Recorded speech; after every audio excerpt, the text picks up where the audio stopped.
Hi, everyone. Came out on a wet day because you love the po-po. Oh,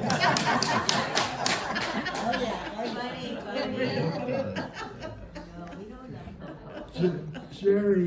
Jerry Ratch is going to read first.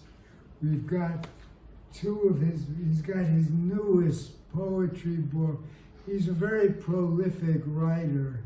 He's got some 15, I'm probably undercounting your poetry, and prose. There's a novel, and a novel that's forthcoming, is that right? Not yet. Get to work.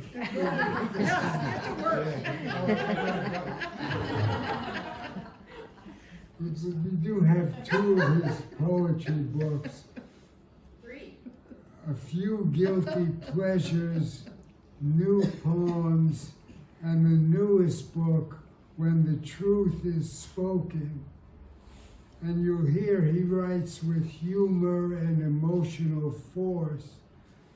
And it is a special treat because Andy Wolpert put some of his poems to music, and we're going to hear his guitar, the music, and the words. So we're in for a big treat. Let's give him a warm welcome, Jerry Ratch. Hey.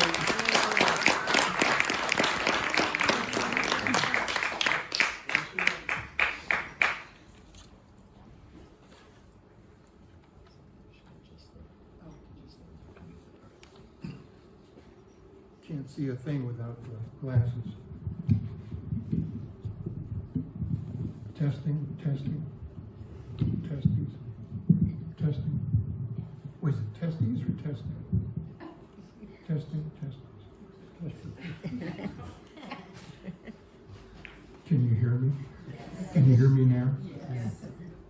I'm going to read some of these poems from my latest book. You know, I wanted to thank Joyce for keeping the Poetry Flash thing running. Hard work over all these years. And Richie Silver. And of course, Harold for keeping this place going. A tough job. Help support him. Also, all of my books can be downloaded on Amazon, Kindle books. Really cheap, but you can buy an actual book here. Yeah, Amazon Kindle I have now 19 books of poetry and 7 books of prose altogether. I've been writing for a while. And I've been told that I'm going to be writing a new novel now. It's about time. First poem. All these poems are from my newest book. Minor Pieces of the Sky. Can you hear me okay? Yeah. Perfect. When words were first born, they were like pure prayer. I could see them in the sky and hear them whispering through your hair. But now they're like dreams that only sorrow owns. We still need the sun. We need to find solace on the ground and open the chasm shining up above. Even though the lid has already been taken off the top of the world and desire removed from the fire of the heart. When words were first born, the dark crickets were slowly rubbing the varnish off the night. And with the dreamy, fallen branches of your love, I'm only missing a few minor pieces of the sky. That poem began with that image of the dark crickets. I had the windows open, it was summer, they were out there rubbing the varnish off the night, just came in my brain. And that's where the whole poem began. When you get something like that, you've got to deal with it. Who knew the crickets could give us everything? The song left in me. The skiers, we should be skiers, no. The sky's on fire with existence when I'm around you. Your wandering kisses enter my soul, but your quiet beauty may be what really carries you. Hope does a funny thing. It brings back the memories of angels having sex in their previous lives. Yes, I sometimes still wake up crying, but only in my dreams. It is like finding and touching the pearl of existence to be near you. If there is a song left in me, I've got to sing it, like I never have before. If there is a word never spoken, I have to speak it, as if for the first time. Even if there is no rhyme that can touch it, or feel it either. Whether it's a bird or a feather, I have to call it mine.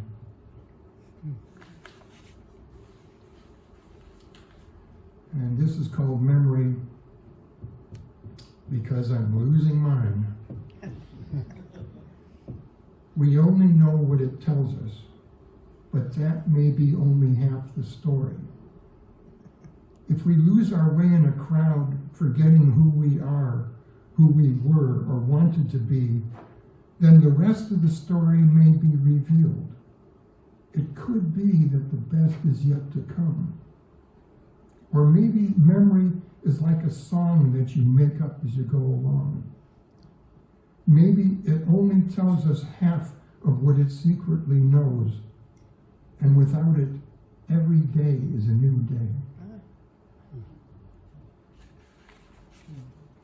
I'm saving the funny things for the end. The lightning around God. Have you noticed the lightning around God that's sort of like veins in the sky? What else could lightning be if not someone taking pictures of people in heaven? There's a light moving toward me in the sky. I think the soul has broken loose inside and is now wandering among the grass. And the white moon is dangling by a thread tonight while you close your eyes and listen to it undress. While at the edge of graffiti, there's nothing left to say except that I don't know how the nights can be so long when life is so short. I should say so damn long. When the truth is spoken. When the truth is spoken, we don't know where to look. As if we only know someone has gotten away with something big, or stolen someone's heart, knowing how easy it was, how fragile, how true to itself, so open and weightless, without guile. Or only a glance was stolen, thinking we could just afford to look at reality for a moment before going blind, as if it were the sun, and she was the one, the only reality staring us right in the face, when it was so much easier, we thought, we believed, to look the other way when the truth is spoken.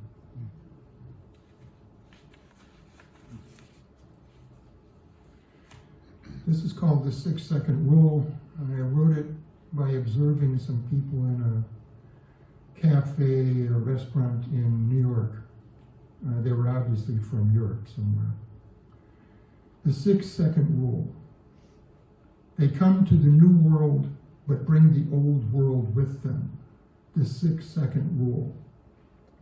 When their bagel drops face down on the cafe floor, apparently it's the old world's 6-second rule that applies, instead of our own more modern 3-second one. Here, especially if you smeared cream cheese on your bagel and it falls face down, you've only got 3 seconds to retrieve it and examine whether any schmutz is sticking to it. If not, what the heck, we wolf that baby down. But not in Europe. There things are slower, and you've got a full 6 seconds, a lifetime more or less, like a lazy afternoon in Firenze, say, or Berlin, or Amsterdam. No one in a hurry. 6 full seconds to pick up the roaches, ants, mouse droppings, toothpicks, and hair, whatever. The tourist picks it up, stares at the surface, checking for obvious lumps, etc. Then checks the ground itself to see how much stuff there is covering the floor. Not bad, apparently. Then he laughs and looks at his wife, friend, or lover. She's shaking her head, and he mutters a joke about the 6-second rule in any other language but ours. He's going to be kissing her later with that same mouth, and she knows it. And finally, she too laughs, the girl with the pearl earring and mouth full of cream cheese.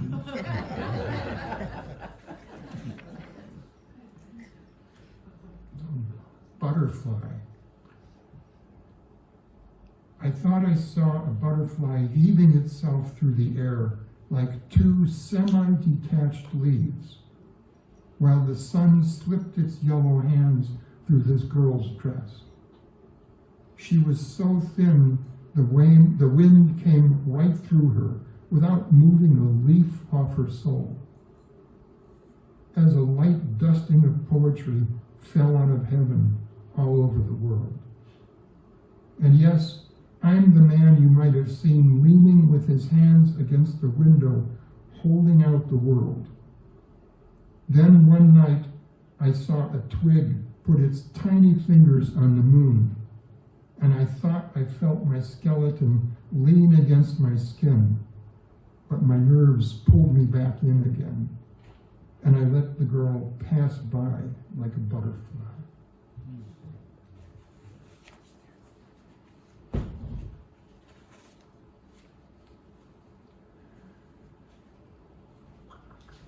Things found in the wreckage of Angel 1508. Angel 1508 was a famous painting from way in the past, from 1508.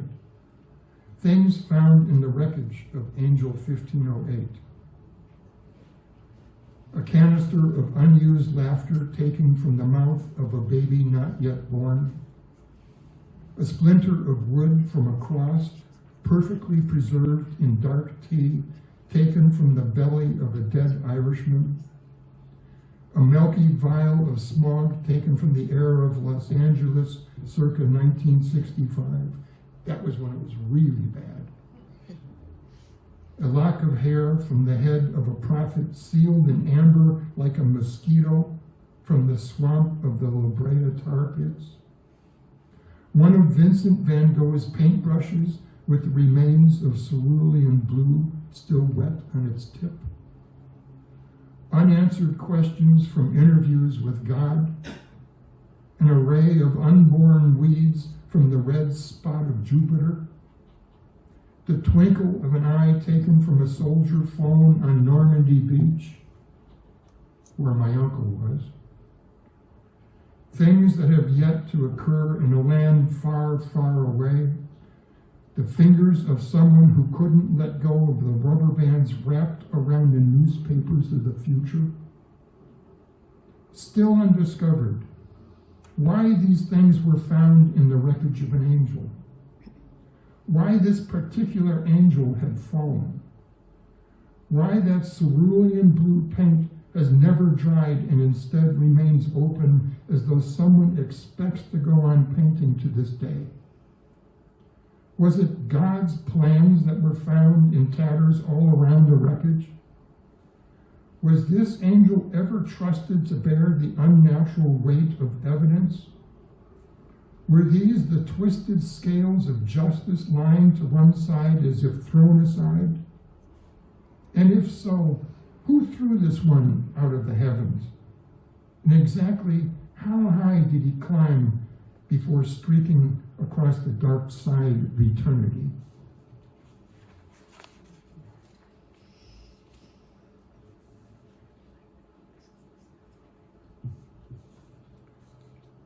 Talk to the bionic hand. This is a quote, "Scientists have discovered how to program intention into a bionic hand so that it will react to impulses from the brain like a normal hand." Talk to the bionic hand. Man found being choked by his own out-of-control bionic hand. After hand programmed by a disgruntled, laid-off programmer from NASA while listening to the flight of the bumblebee. Bionic hand caught playing with man's genitals. When directed to find a few coins in his pocket, maybe his keys, a cell phone with too many apps, and a digital watch. Bionic hand misunderstands directive to open the fridge found wandering in neighbor's wife's blouse. Bionic hand learns how to unsnap bra on its own, then goes berserk in women's lounge. Bionic hand discovered worshiping a bunch of bananas at supermarket in California, which contained exactly 5 bananas, the middle one unusually long. Bionic hand found drinking several beers without being told to do so, then discovered weeping in its beer at a table with fellow bionic hands. Bionic hand discovered attempting to learn sign language, but having difficulty signing the word for laughter. Bionic hand found looking at rings in a pawn shop window.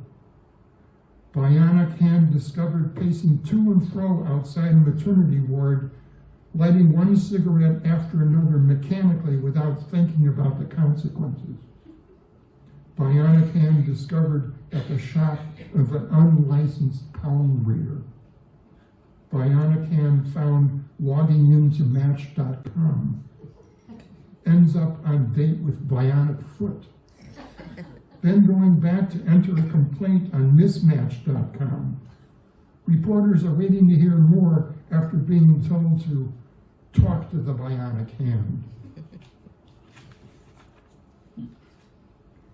And finally, I don't know where this stuff comes from.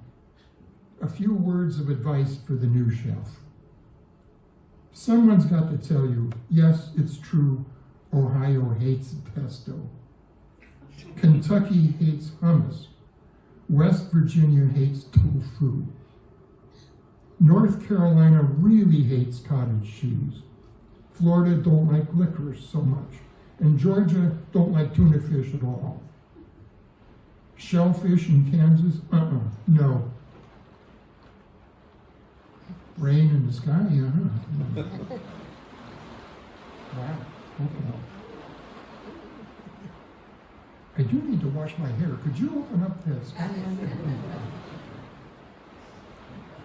Shellfish in Kansas, I was there. No. Nebraska still can't stand chili peppers at the mall. New Mexico and chicken nuggets? Nope. Keep your sour cream far away from Mississippi. Keep your dim sum out of Idaho. And for heaven's sake, keep your kombucha out of Arizona. Quinoa don't work in Iowa. You can keep your beans out of Minnesota. And for God's sake, don't bring any flaming hot Cheetos into Colorado. Just keep them at the border, please. Tapas don't make it in North Dakota. Don't bring anything gluten-free into Wyoming. And no fast food anywhere near Oregon. As for Montana, no pumpkin spice anything. Chai lattes don't work in Pennsylvania. And you can forget about capers in Rhode Island too. And for goodness sake, forget about hot dogs in Hawaii. No charcuterie plates in South Dakota. And don't even think about Chick-fil-A in California. Okay? Got it? Good. Oh, and Illinois, life's damn near everything. I come from there, so I should know.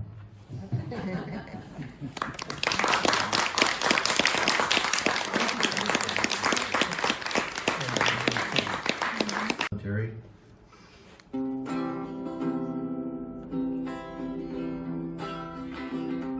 Paul? all that broken glass that's in the road tells the longest story ever told. And it's no great mystery that this could be the end of history. So may the kindness of the universe fall over your pain, more like snow, not like rain, more like snow and not like rain.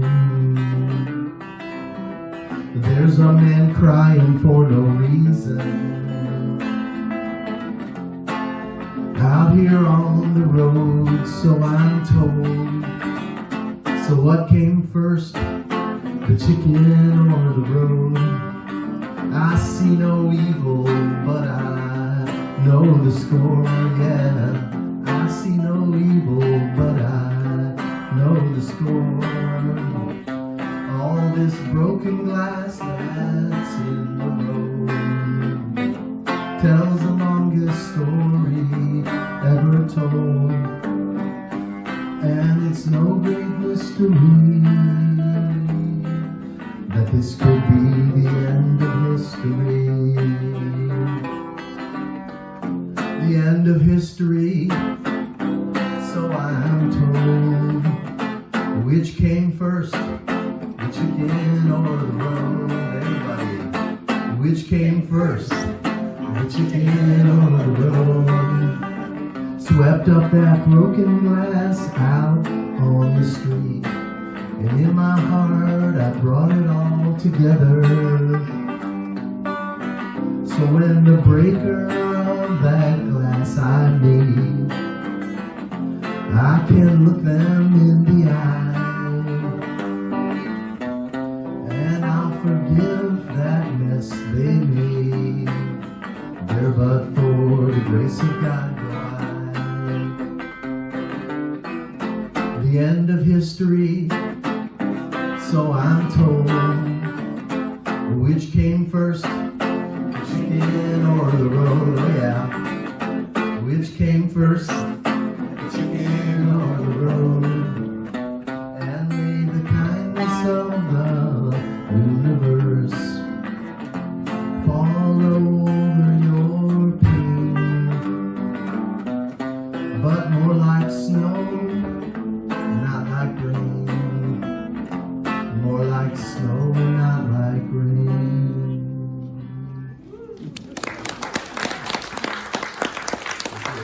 Another tune in this old guitar has a mind of its own, I guess.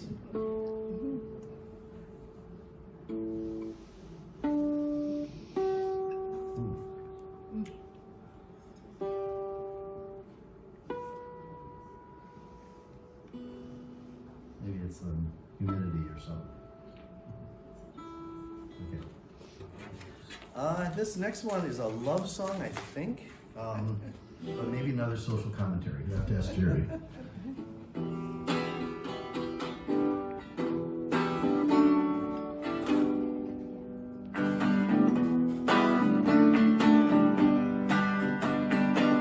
I saw your photograph from our old yearbook.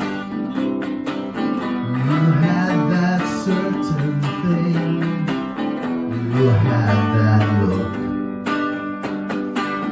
that all the boys love, that they just had to have. You were their trophy, you were their side, and they bought you everything, they brought you desserts. They loved your new hairdos, they loved your new skirts. But one thing is clear, remember this year they bought you everything, but I made you sing. Yeah, they bought you everything, but I made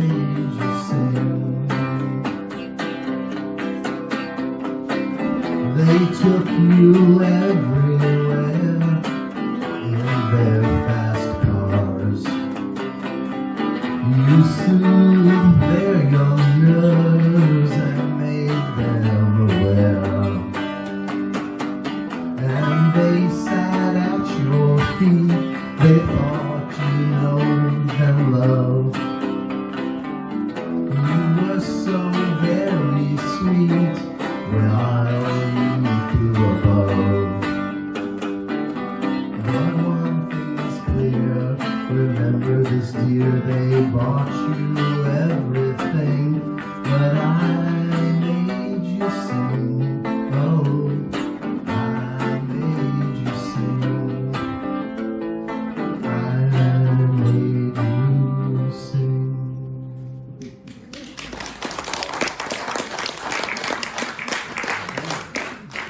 Somebody made me sing. Okay. So this one, I think it's maybe a spiritual song or something, which Jerry already read. So this is the musical version. You might, so it may sound familiar. Lightning Around God. This one needs an extra bonus, some bonus sounds.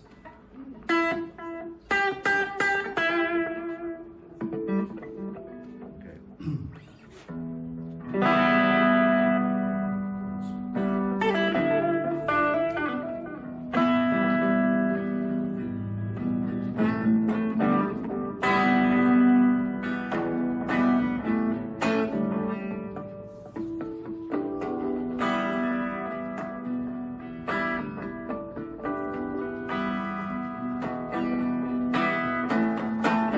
Have you seen the lightning around God?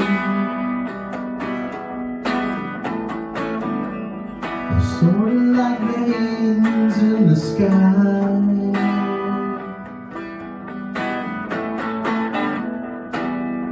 What else could lightning be if not? Someone's taking pictures of people in heaven.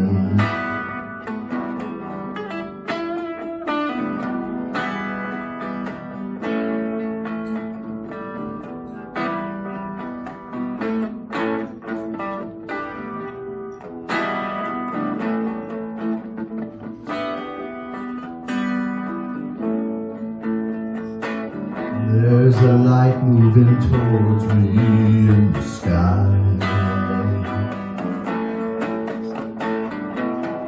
I think the soul has broken loose inside, and now is wandering among the glass. While the white mover's hanging by a thread tonight, when you close your eyes and you listen to it undress.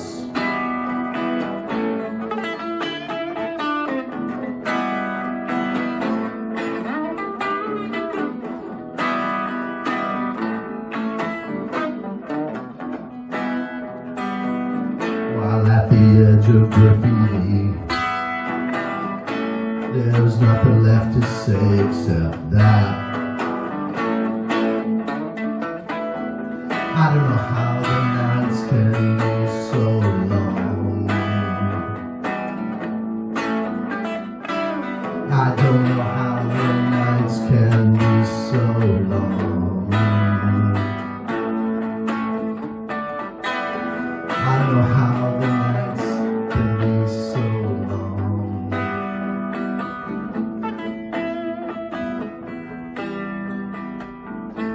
When life's so short, life's so short, life's so short.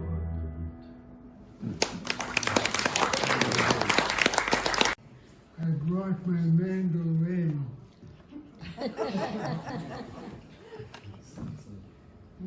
What I brought is two of Andrena's books.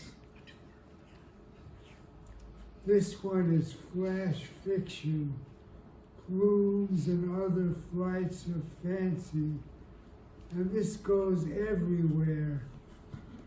The average story is about a page and a half, and they pour real fast and real intricately hitting their notes. And everything happens here. There's childbirth, there's suicide, there's murder, and there's the end of the book is talking directly to you from the speaker, presumably Andrena herself, wisdom and humor. Now this is Andrena's fourth book of poetry, Born Under the Influence. And it's a very rich book, rich in poetry as Plume's is rich in prose. Born Under the Influence is the first poem in the book, and it's Andrena's birth. The poppy flower and the deadly nightshade are the two flowers under whose influence the poet is born. The mother is given, I think it's scopolamine morphine, so she's in a demi-schlaf, a twilight sleep, and forgets the birth, and the child is sedated, so she has to be slapped to cry, to breathe. It's a rough birth. And that poem is followed by the father who comes into the hospital with a baseball bat, a Pittsburgh baseball bat, because he wants a boy. So that's a tough way to come into Pittsburgh. This book is also, it's a feminist book, it's an activist book, politically activist, and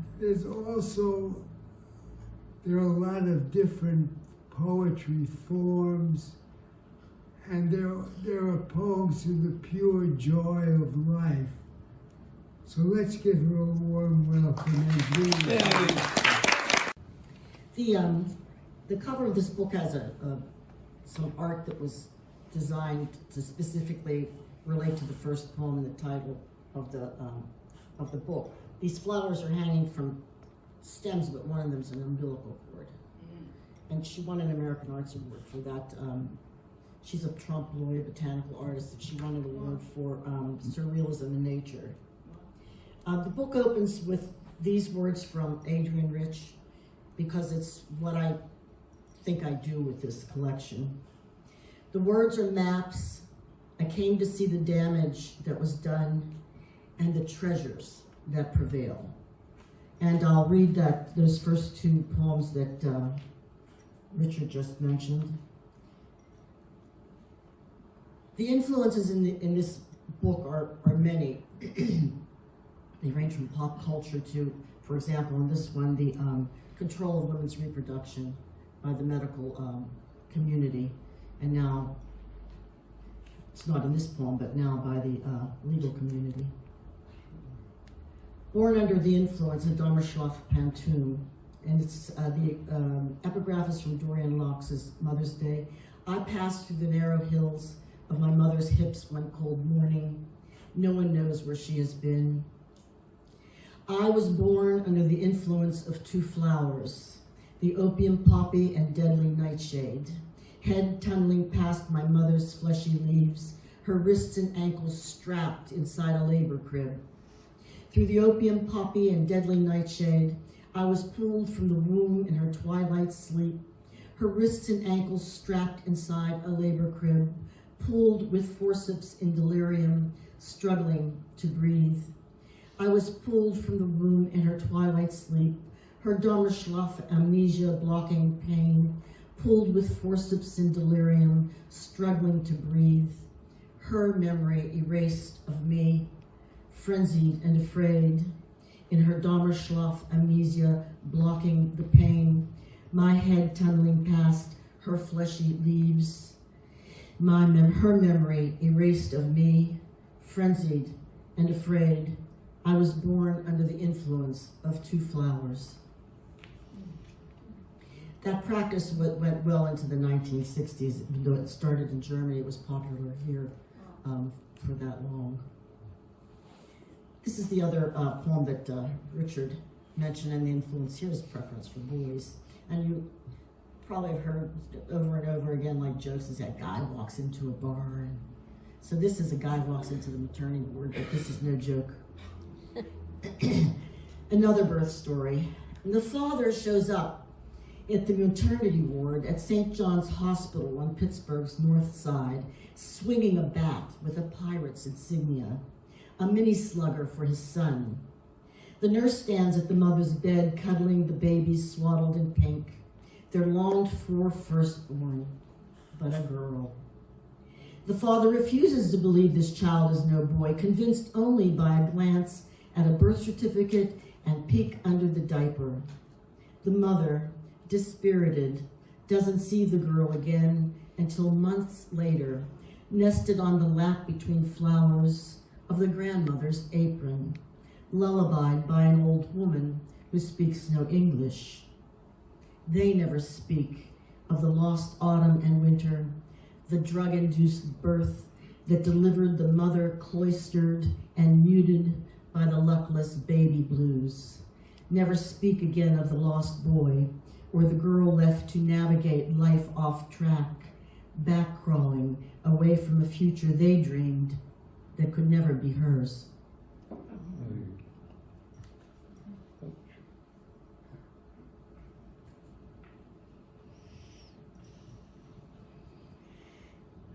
Before our great love with online shopping, there was mail order. And mail order was very important to me as a child. Natasha Trethewey said in one of her poems, I marked the pages of the mail order catalog, listening for passing cars. All day we watched for the mail, some news from a distance.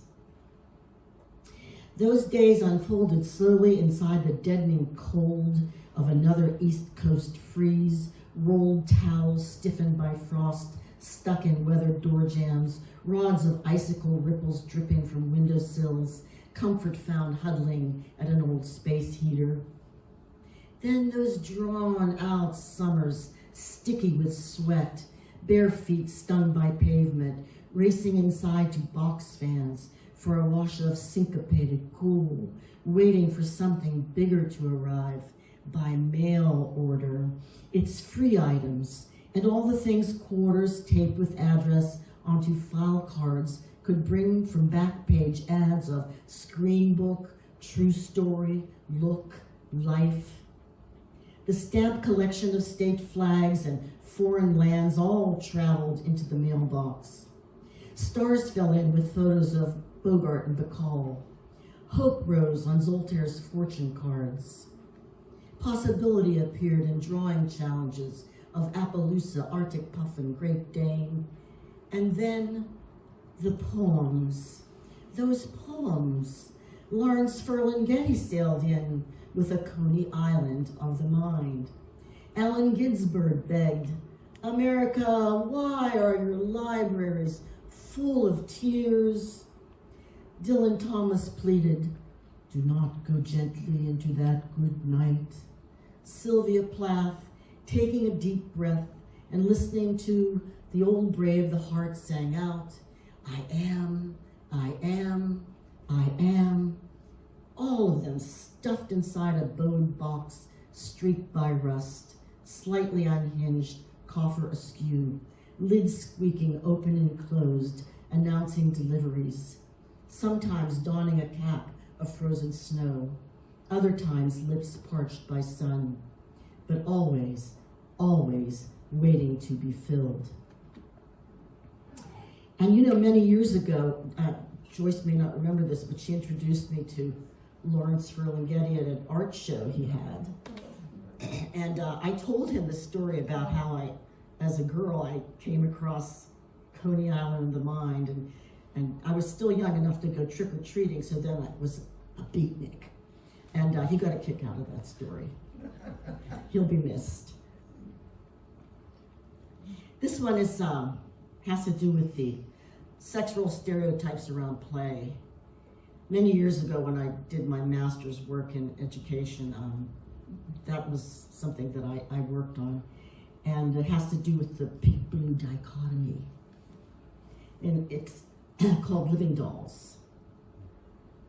As a little girl, I never wanted any creepy doll. No haunted puppet or voodoo doll. Not Twilight Zone sinister talking Tina. Not even a sideways glancing Cupid doll waif when tossing balls in a carny booth. Yet they continued to arrive on holidays and on birthdays. Betsy Wetsy drinking pee and diaper, walking baby in gingham and Mary Janes, stiff dollies with oddly cheery countenances. I wanted none of them. Not the rosy-cheeked Southern belle with golden ringlets and starched ruffles. Not the newest bride doll propped up on the bed. Collections of them crammed on a bookshelf or hung high on the wall in out-of-hand displays of crinoline and satin. I favored the comfort of a monkey sock doll from Rockford Reds my mother clipped, stitched, and stuffed. As a little girl, I wanted my brother's Lionel train remote to make the trail of cars speed smoke and toot along the figure-8 tracks through a tiny toy town. As a little girl, what I wanted was an erector set to assemble bridges, Lego bricks and beams for cityscapes, Lincoln logs for cabins and barns. I chose over dressy dolls to strap on a cowgirl holster and gun with chaps and hat to cruise the block on a cherry Schwinn or to whiz around on slick metal skates, key dangling like some fancy locket. I really loved to smack the wiffle ball with a bat, to shoot glass cat eyes against a wall, to crawl around on monkey bars, to pump the air with the wooden swing's rattle of chains in my hands. As a little girl, what I really wanted was to fly, wind in my hair, imagination rocketing.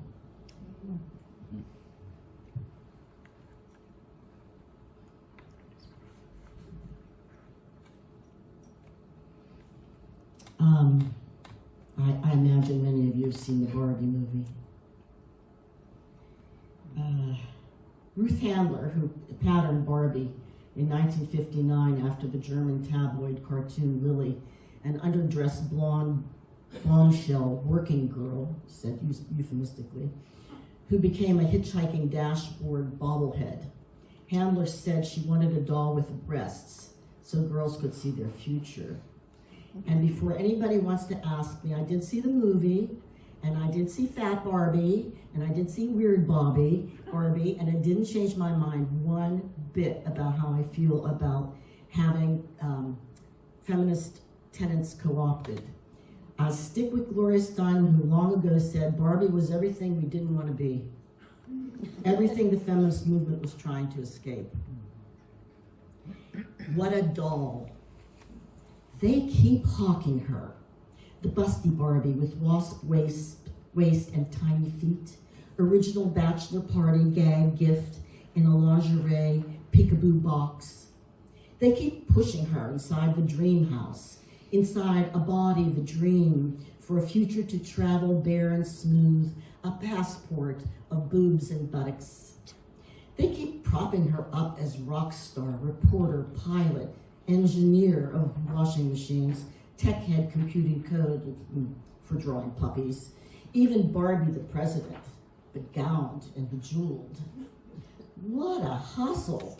The token blue-collar and black-faced Barbie, carpenter, firefighter, nurse, dentist, all donning careers like new hats, sporting tights and spikes, and fashion forward. What a hype, this dolly, for fixing bodies by starving, waxing, plumping, binding, slicing, this Barbie. and in all the wrong proportions, in too many ways to measure it.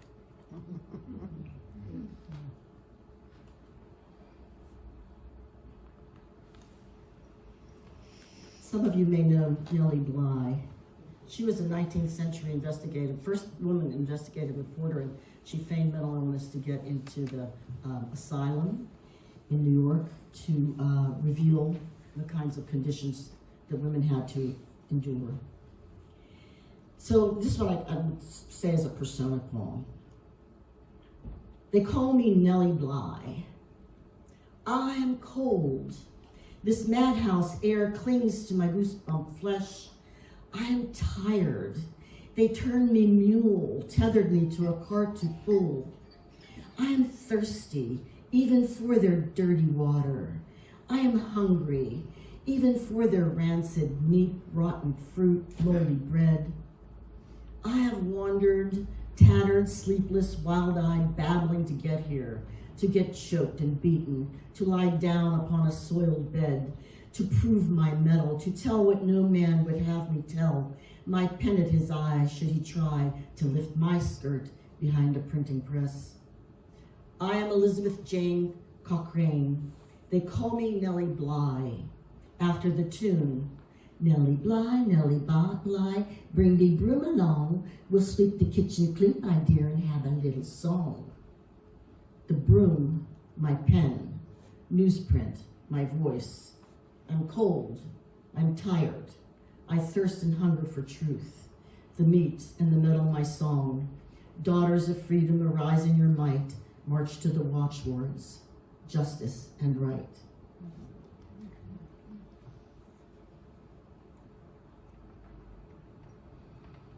In San Francisco, there's a guy named White from Marin did a sculpture in San Francisco. There's this sculpture called Column of Strength. I mentioned in this poem about that I guess you could consider this a weird kind of ekphrastic piece. I mentioned that Kim Hak-sun is in this poem, and she first spoke out as what was called a comfort woman. The comfort women were sex slaves from Korea, China, and other occupied countries for World War II Japanese army.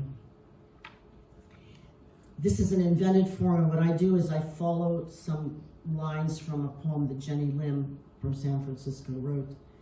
At last, to rise again, yellow woman, moon chanter, truth sayer, wisdom woman. Column of strength, comfort station. Children squeal and spin on playground swings and slides in San Francisco's St. Mary's Square. A yellow woman stands somber between four statues while wandering tourists stop and talk at the comfort women's bronze column of strength. The wisdom woman drapes a lei of purple plumeria around the lone one's neck, facing three others on a pedestal of rough patina.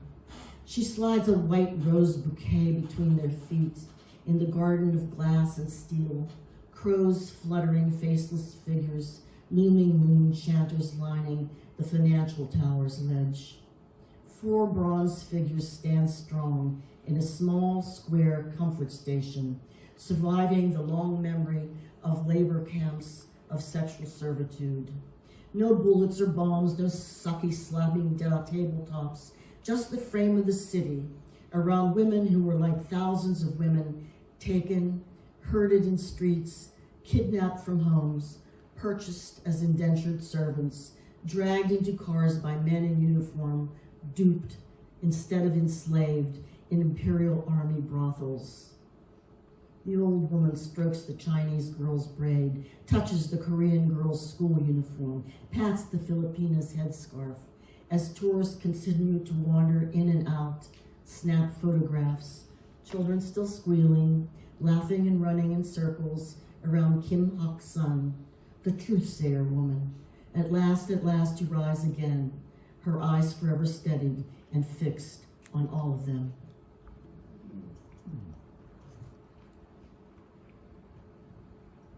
This one, I guess, would be considered a found poem since I gathered the information from international news reports on the international Day of Elimination of Violence Against Women. It was a poem that Jack Hirschman, who was fortunate, wrote one of the praise notes on the back cover of the book. It's one he was particularly fond of. Femicide. They marched in Chile, red hands painted across their mouths. They covered their mouths with purple hands in Argentina. They dressed in black in Uruguay, raised signs bearing murdered women's names. They placed red shoes on the ground for all the victims in Belgium. They hung stuffed animals in Honduras from clotheslines, memorializing the dead. They laid under sheets in Panama, toes tagged, soy tu novia, soy tu mamá. They wrote Stop 138 on spread palms in France for those killed by their partners this year. They lit up in a blaze of red lights the Palazzo Madama in Italy. They marched in Spain carrying crosses for women murdered by men who loved them. They clashed in Turkey with riot police, their batons and their mace. They chanted everywhere, freedom, peace, justice.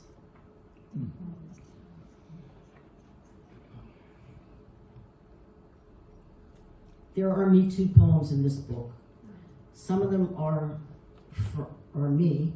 Some of them are kind of compilations of many women I've known with things they've experienced. And some of them are international Me Too poems that I wrote for others. When Jan Beatty was reading at Poetry Flash a few years ago at Moe's, we were talking. Jan and I go back a long ways. We're old friends from Pittsburgh, Pennsylvania, and we were talking about her poem Shooter, which was very controversial because she had a catalog of affronts that she suffered, and after each one she'd say, "Shoot 'em." And so everybody was on her back about it. And she said she got kind of tired trying to explain what a metaphor was.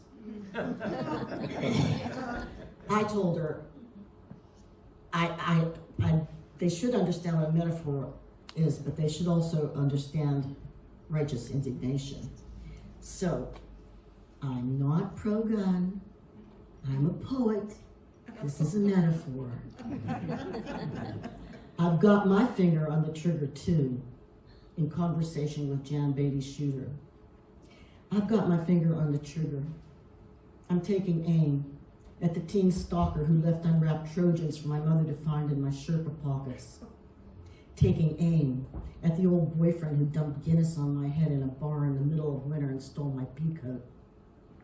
I'm looking down the barrel at a rock band all-star who shoved himself into me, then zipping up said, "This was about winning." He won. Looking down the barrel at my ex-husband who grabbed me at lunchtime, then blamed me he fell asleep on the job. I'm staring through the crosshair at the cop who wanted to trade a BJ for not taking me to #1 station for walking home past curfew. Staring through the crosshair at the lifeguard who lifted me onto a bed raised like an altar with his wingman watching after dosing my iced tea with a roofie. I'm breathing hard. My heart is pounding. My arm has steadied. I've cocked the hammer. My eye is on the target for all my sisters, grabbed and groped, fingered and beaten, raped and murdered, who suffer daily affronts and shamings in offices, on elevators, on trains, in streets, just trying to get home.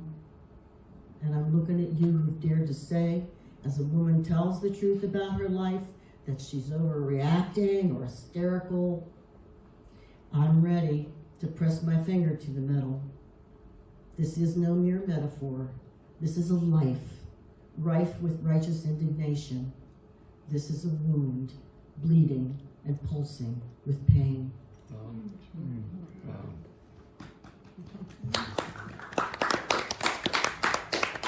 Oh, I appreciate that. I usually don't like applause during a reading, but I appreciate that because the only other time I read that in public, I was heckled. And I was blamed, I was told I was blaming men for all the woes of the world, and this guy just would not let go of me.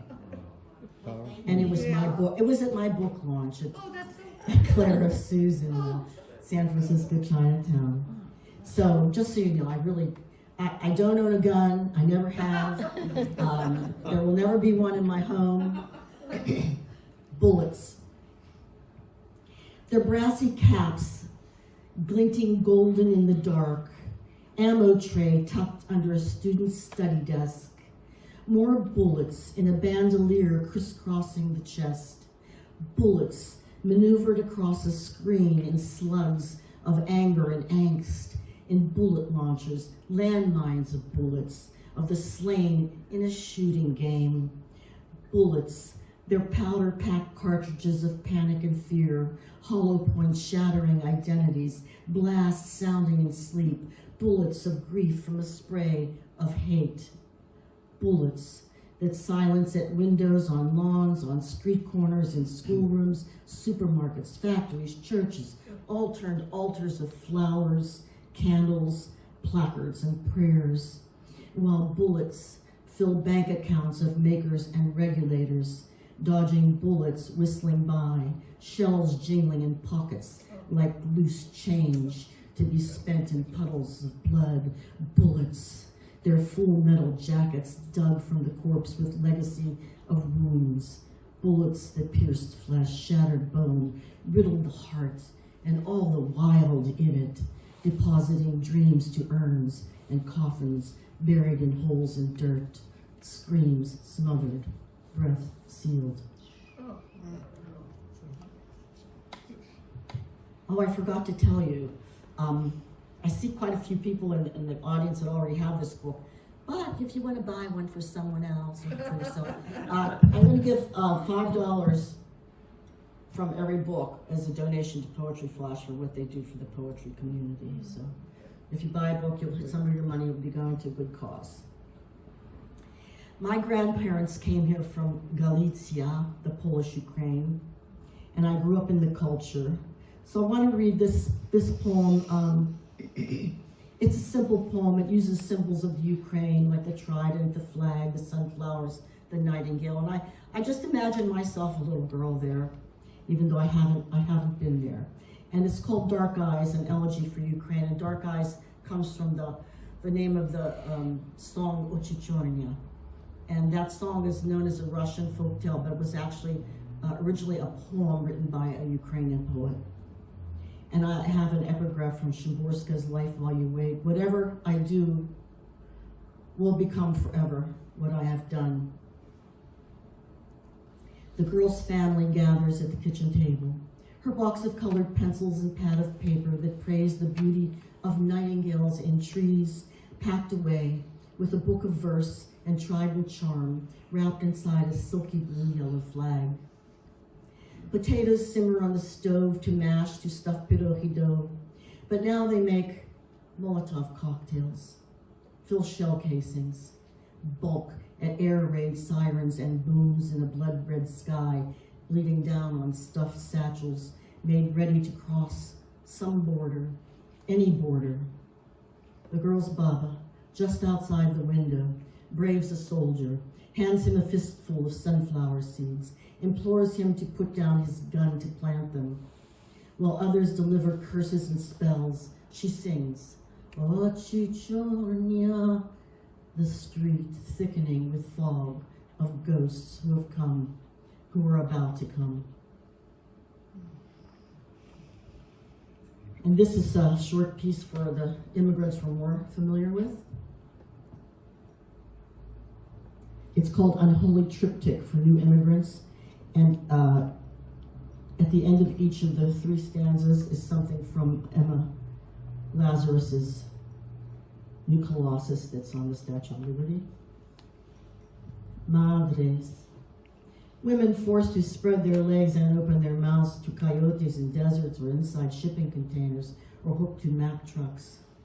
Husbands and children torn from them. You're tired. You're poor. Padres. Men in safe houses along the long route, brave borders, starved and beaten, badgered and bullied, berated as bad hombres and drug-dealing animals, yearning to breathe free. Niños, Child after child dies in the shallows and the sands, or sweating and shivering, crying themselves to sleep caged in chain-link pens, garlic tied to their shoes to ward off snakes. No lamp beside a golden door.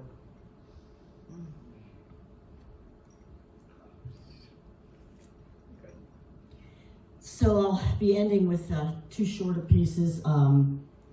This is just a rainy day poem. It's set up around the botanical gardens up there in the Fort Bragg and Mendocino area. And Susan Cohen actually mentioned, in her blurb here, mentioned this poem. She liked that with this one a lot. At Pine Cove, after trailing the wooded misty path to the cove, feet sliding downhill on wet sand, after watching abalone poachers rise in wetsuits from waters with their sea troves, we brave the climb back, steadying ourselves on thick branches and each other's arms. Back to the inn's rickety writing table, a pot of market soup of the day waiting to be warmed, wedge of peppered cheese and crusty baguette on the cutting board with tawny port picked up on the way in along riveting S-curves that carried us here. We slip into our oversized cable knits, sale priced at the local mercantile, settle into the blustery night, opening a door to a sky warning storm, where we remain inside, safe and dry. Just two women getting ready for dinner in an old lodging by the sea, soon to float off to sleep, wrapped in a sash of fog and warmth of each other. Old dog at the feet snoring under the table, where a vase hugs 3 stems of stargazers, their musky heads tilted, the way women stop to talk on coastal trails, ears of the cove listening in. A little home away from home, but this is a poem of gratitude, this ever-growing homeless, unhoused situation we have, not just in Berkeley or San Francisco, but all over the country, and not just this country, but all over the world. So with great gratitude and love, I read this poem. It's one of the treasures found from the wreck that I said earlier. Not much, just everything. The way the heart of a house throbs, with soup bubbling on the stove, rich with the garden's best. The way it bathes in the light of a supermoon, or feasts on stars in a bowl of clouds. The way wild geese stir its silence on a tongue of wind and wing beats sweeping across sky. The way we rest our flesh in it, with full bellies and fish mouths swimming inside sleep.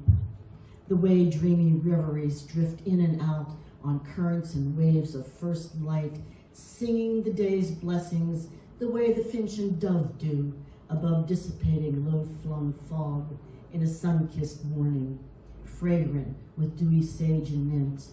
And then, not much, just everything. Thank you.